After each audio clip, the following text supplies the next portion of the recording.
पार्लामेन्टआव होम एफेयार्सनि जिखिनि बिथांनि रिप्लाइ बेखौ होनो थांनायाव बिथाङा राज्य सभायाव बे बाथ्राखौ बुंदों, लकसभायाव नङा बियो, राज्य सभायाव बिथाङा होदों।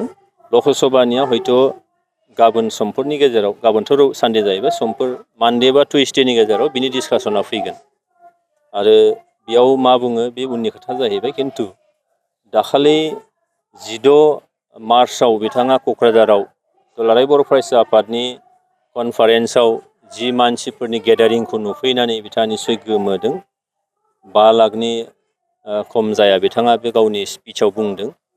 आरो बिथांनिल' बाथ्रा नंलिया, थांनाय नभेम्बर दानाव दिल्लीयाव जेला बड'लेण्ड महत्सब खुंदोंमोन, बे बड'लेण्ड महत्सबावबो भारतनि गाहाय मन्त्रि नरेन्द्र मदि बिथाङा आलासि महरै फैदोंमोन आरो फैनानै बिथाङा जोबोद मोनसे इमोसनेल मोनसे थासारि बिथाङा हयथ' मोनफैदों आरो जोबोद गोजोननाय फोरमायदों।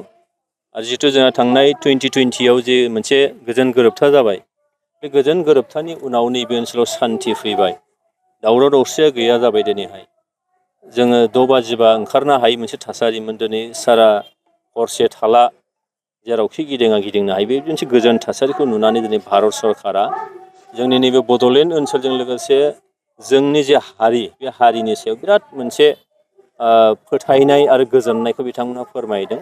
आरो बेखौ लानानैनो दाखालि पार्लामेन्टआव बिथाङा राज्य सभायाव बे बाथ्राखौ हम डिपार्टमेन्टनि गावनि मावनाय दांनाय खामानिजों रिप्लाइ होनायजों लोगोसेयैनो जोंनि सारा भारतआव, नर्थ इस्टआव, आसामाव, बड'लेण्डआव दे सान्थि फैबाय, बे बाथ्राखौ बिथाङा गावनि स्पिचनि गेजेरजों जोबोद देरगानाय रावै बिथाङा बुंदों। आरो बे जोंनि थाखायबो गोजोनथाव बाथ्रा।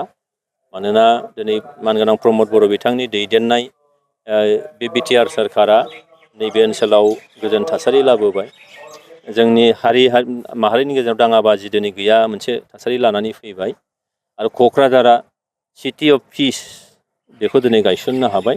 बे जोंनि थाखाय गोग्गानांगौ बाथ्रा। मानोना क'क्राझारा जोंनि जेरै हिन्दीयाव बुंदों जे आन बान साननि बाथ्रा, नङा होमबा?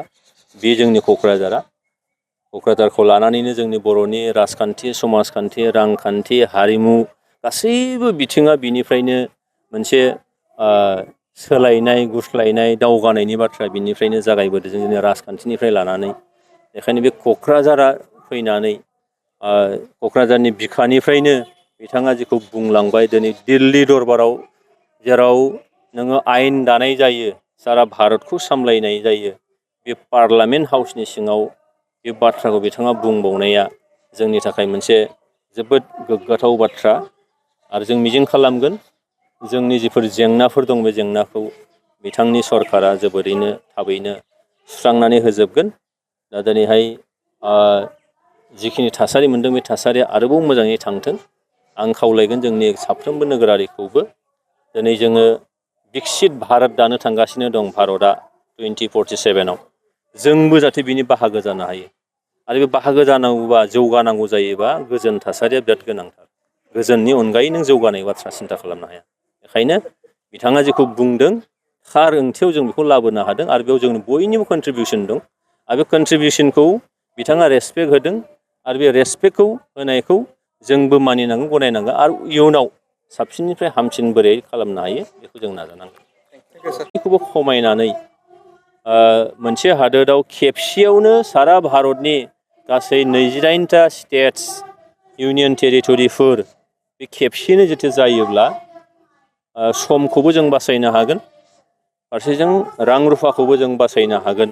बे खार'नाव नैखौ लाबोनो थाखाय नाजानाय जादों। आरो बेखौ टपिक लानानै दिनैहाय बे इयुथ पार्लामेन्टआव बिकसित भारत इयुथ पार्लामेन्ट बेखौ खालामनाय जादों। आरो बेयाव फैनानै आं जोबोद गोजोननाय मोनदों। मिजिं खालामो जोंनि फिउचार जेनेरेसन, जोंनि फैबाय थानाय समनि हिउमेन रिसर्स, बे हिउमेन रिसर्सआ नैबेबायदि डिबेटनि गेजेरजों निस्सय बाहागो लानो मोननानै बिसोर गावखौनो राफोद साफा नोगोरारि जाहाथे दानानै लानो हायो, बेखिनिखौनो आं मिजिं खालामदों। आरो बे जिखिनि क'क्राझार गभर्नमेन्ट कलेजआ जेखौ आयजन खालामबाय, निस्सय मोनसे फिथाइ थायगोन आरो बे फिथाइखौनो आं लुबैदों। दिनै आङो सासे क'क्राझारनि पार्लियामेन्टारियान हिसाबै आङो राफोद बेबायदि पार्लियामेन्टारियानफोर राफोद नोगोरारिफोर ओंखारबोथों बेखौनो आङो हास्थायदों। नखर मन्त्रि अमित शाहया जिहेतु